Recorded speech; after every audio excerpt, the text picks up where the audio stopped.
Halo hai Kevelas, Assalamualaikum warahmatullahi wabarakatuh. Sebelum kita ke inti video, Katie mau mengucapkan Dirgahayu Kemerdekaan Republik Indonesia yang ke-75. Semangat berjuang dan semoga Indonesia maju. Nah, Kevelas, di video kali ini kita bakal belajar tentang transitive dan intransitive verb dan juga direct and indirect object. Nah, sebelum kita ke pembahasan utama, apa sih yang ada di pikiran kalian waktu dengar kata transitif dan intransitif? Apakah ini ada hubungannya sama TV swasta yang biasanya kita lihat itu? Nah, kita lihat aja yuk. Jadi Gevelas, transitif dan intransitif verb itu adalah transitif kata kerja yang dia itu membutuhkan objek untuk melengkapi maknanya. Sementara kalau intransitif adalah kata kerja yang tidak membutuhkan objek untuk melengkapi maknanya.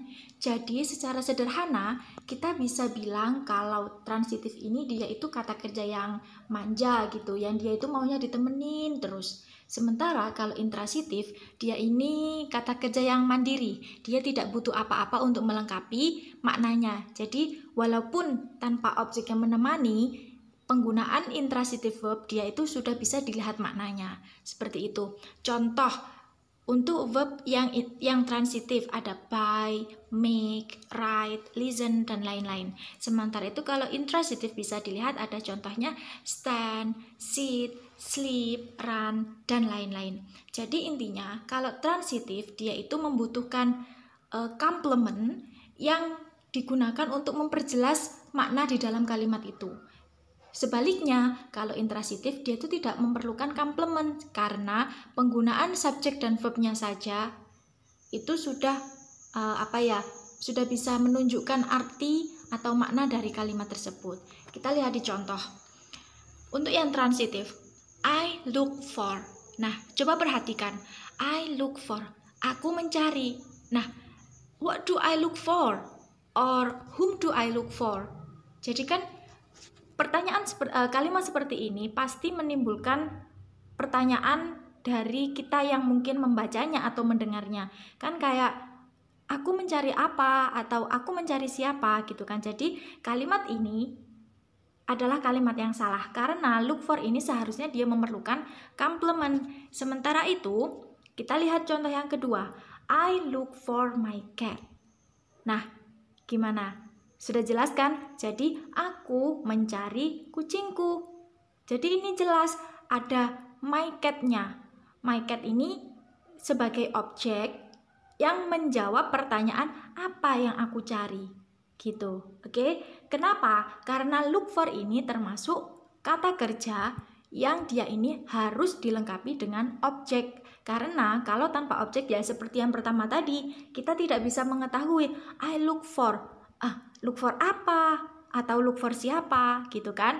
Nah, hal yang sama juga berlaku untuk contoh-contoh kata kerja yang lain. Misalkan, I listen. Listen apa? Kamu mendengarkan apa? Kamu mendengarkan siapa ngomong? Gitu kan? Oke, nah sekarang kita lihat yang ketiga. Contoh yang ketiga. I look for her. Nah, ini juga sama. Kalau yang I look for my cat ini kita menjawab pertanyaan apa yang aku cari. Sementara kalau yang ketiga ini I look for her, siapa yang aku cari gitu kan. Jadi sederhananya objek yang digunakan di kalimat transitif itu setidaknya bisa menjawab dua pertanyaan, whom atau what. Jadi siapa atau apa kata kerja itu ditujukan. Kata itu actionnya itu berdampaknya ke siapa atau ke apa gitu ya. Nah, sekarang kita lihat yang contoh intransitif. You sit down. Udah jelas belum artinya? Udah bisa dimengerti belum maknanya? Sudah kan? Jadi kita hanya perlu you sit down. Kamu duduk. Nah, sudah selesai masalahnya. Kita nggak perlu you sit down something, you sit down. Jadi dia ini tidak memerlukan objek, benda yang menemani di belakangnya itu. Kita lihat yang kedua. You sit down on the chair. Nah, sekarang kita lihat. You sit down on the chair. Jadi setelah sit down ini dia ada on the chair.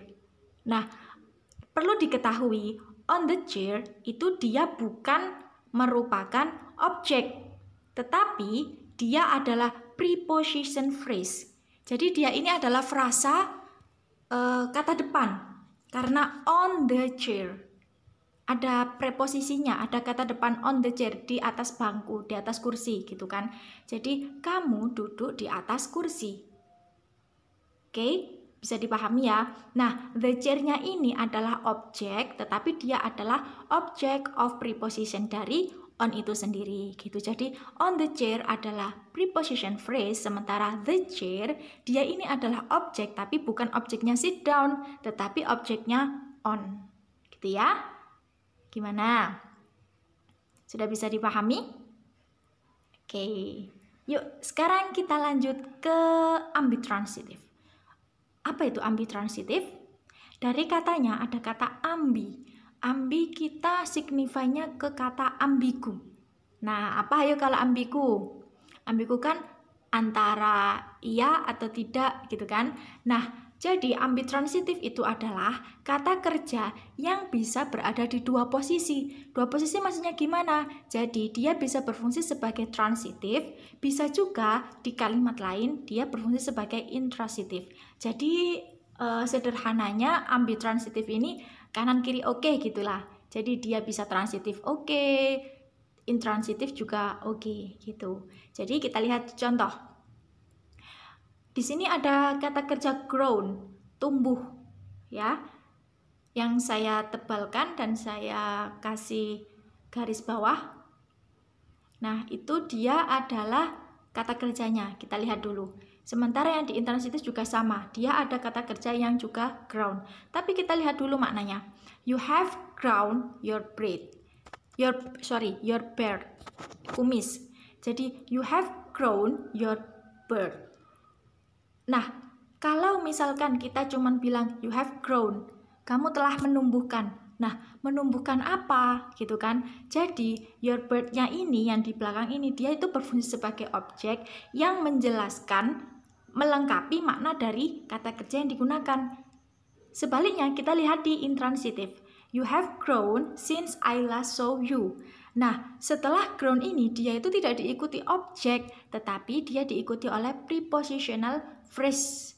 Jadi ada since I last saw you. Jadi kamu sudah tumbuh sejak terakhir aku ketemu sama kamu. Sementara kalau yang transitif, kamu telah menumbuhkan kumis. Gitu. Oke? Gimana? Sudah bisa dipahami belum?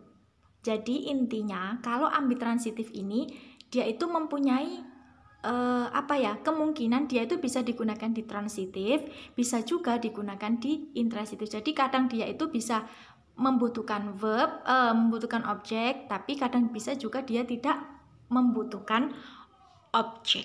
Gitu, oke? Nah, Tim, ada perubahan arti enggak sih? Nah, bisa jadi penggunaan kata kerja yang posisinya itu dia adalah ambitransitif itu bisa berubah, bisa juga enggak, tergantung konteksnya. Coba kita lihat ini. He runs a small grocery store. Sementara ada lagi he runs along the beach.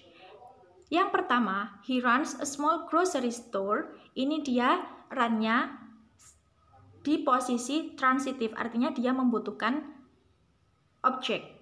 Nah, runs-nya dia ini menunjukkan arti memanage atau menjalankan. Sementara yang kedua, he runs along the beach.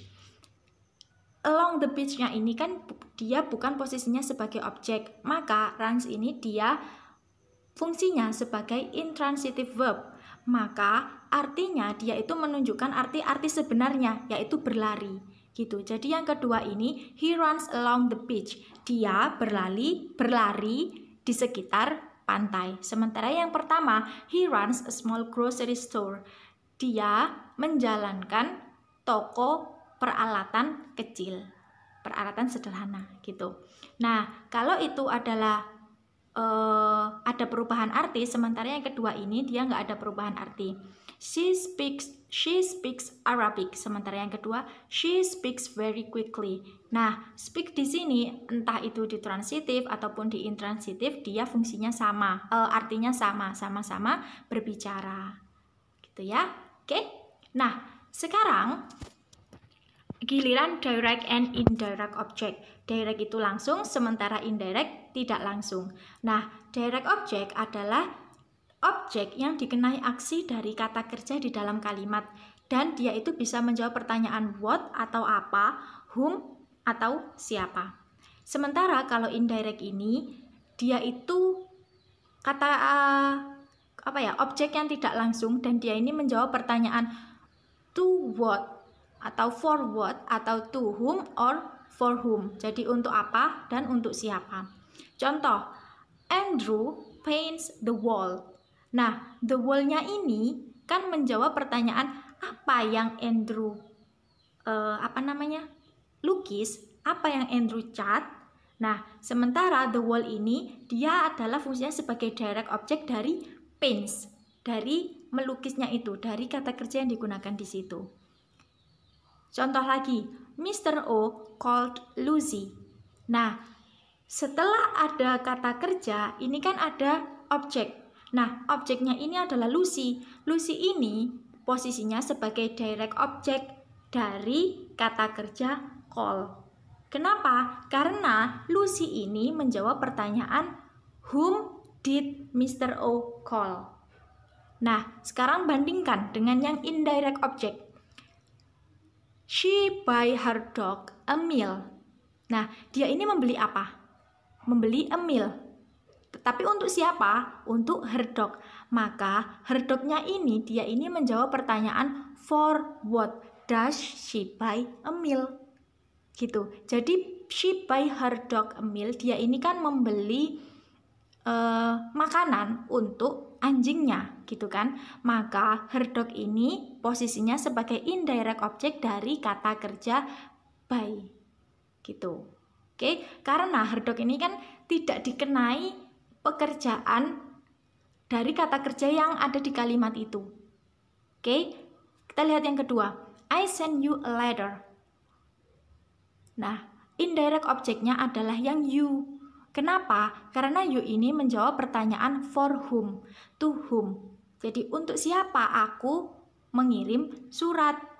Gitu. Jadi bukan siapa aku mengirim surat, gitu bukan, tetapi untuk siapa aku mengirim surat. Gitu. Oke, gimana? Bisa dipahami? Nah, sederhana sekali. Di sini saya sudah sajikan summary chart-nya. Bisa dibaca, bisa di-capture, ataupun bisa ditulis. Jadi transitif itu dia butuh objek, sementara intransitif tidak butuh objek. Nah, ada juga ambitransitif yang dia ini bisa berlaku keduanya. Bisa transitif, bisa juga intransitif. Kalau direct object itu dikenai aksi untuk menjawab pertanyaan whom dan what, sementara kalau indirect object itu untuk menjawab pertanyaan to what atau to whom. Gitu, oke? Nah, terima kasih Kevela sudah menyaksikan video ini. Jangan lupa like video ini, kasih komen atau kritik yang positif untuk kemajuan Kemenggris ke depannya. Bagikan video ini ke teman-temanmu yang lain agar semakin banyak yang tahu, dan simpan videonya untuk besok atau lusa. Nah, kalau kalian tidak mau sendirian dalam belajar bahasa Inggris dan mau ke tim temenin, bisa banget klik link di bio, itu adalah link untuk WhatsApp. Kita bisa ngobrol-ngobrol santai masalah bahasa Inggris. Oke? Hasta la vista, Kevelas!